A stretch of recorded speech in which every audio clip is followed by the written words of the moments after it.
Hey, welcome to Rusty Go. Happy New Year. We're going to be doing some blacksmithing today. Probably going to work on the seax. So stay tuned.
Now I'm just going to let it air cool. Let it normalize. Might even do this one more time.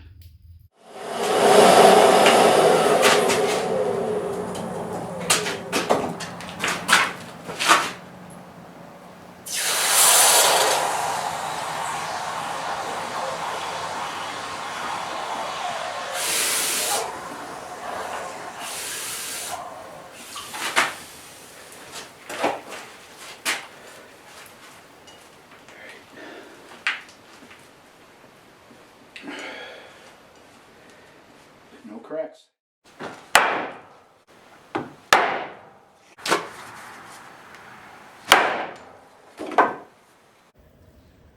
Well, the test of this showed that the initial quench was spotty at best.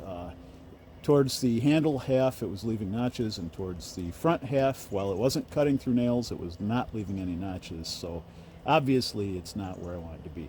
So I'm going to normalize it at least once, and I'm going to go for another quench and try to get the heat up, make sure the heat's up and as even as possible, and do the quench. So see how it goes. Okay, well that's air cooling from its first normalizing heat. I just want to say that these compressed charcoal logs that I bought a couple bags of, while I wouldn't use them for like welding or anything like that, they do tend to create more ash, and not crazy about them clogging up the fire. But and even for shaping, depends on how long you're going to be doing shaping, because you know, if you really want a long extended fire, I wouldn't necessarily use these. But for something like normalizing and heat treating stuff, yeah, sure. These actually I think will work pretty good. Okay, this is the second normalization heat. Okay, I have it clayed up, and I'm going to put it in the fire right now. Kind of nestle it in there. Here I am back.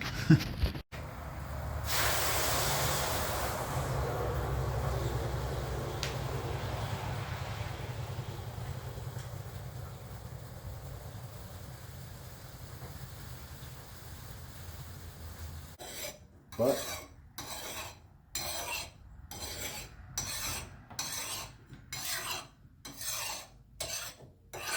okay, that's a good sign.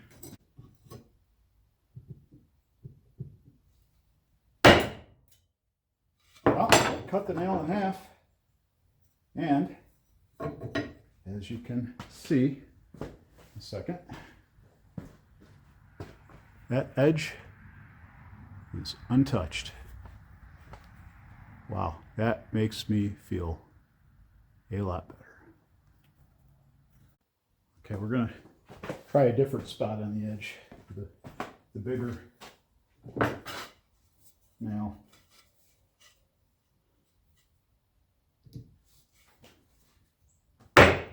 Cut through it. Just the tiniest of dings, but it cut through it, and that works for me. Make sure the other, there, I think that's it right there. So, okay, you know,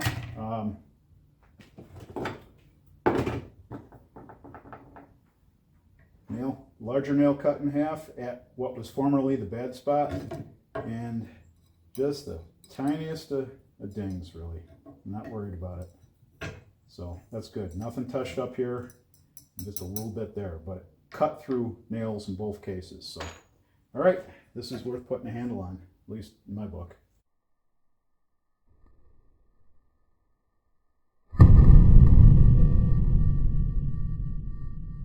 See the crow? I do. And that is very fitting for something that I'm calling Asgard Toothpick. Now this might look ugly to you, but to me it's beautiful. And one of the reasons for that is I've had so many failures lately. It's nice to have a success. And what makes this a success is that the edge is hard enough and sharp enough, barely, to cut through nails. I cut through two. My previous seax could not cut through nails. It notched the blade. I had to normalize this twice before the re-quench, and you know, the first quench of this didn't take. I didn't have it right, you know. So, you know, it was spotty. You know, it would cut, and well, actually, it wouldn't even cut a nail, but it would notch in one spot and not in another. Well, now it doesn't. Really, it is like a little tiny spot, but it cut through two nails, and that was only in one part of the blade. The other part of the blade didn't notch at all. So I'm quite happy with this. There are other things to find fault with, frankly, but they're not a huge deal. I can live with them. There's some superficial delamination, which is a product of my just not forge welding good enough. There is a slight curve to it, and you probably can't see it, but it's there, and it's akin to what you get with a katana after a quench. And there's a slight sway to it, but you can't tell that either, but I know it's there. It's okay. It's useful, and it's a seax, and it cuts through nails, so the edge is good, hard enough at least, and you know, I'm okay with that. So I call that a win. So okay. So, hope you all had a good week, and I will see you on the other side of this one. Stay well, be good.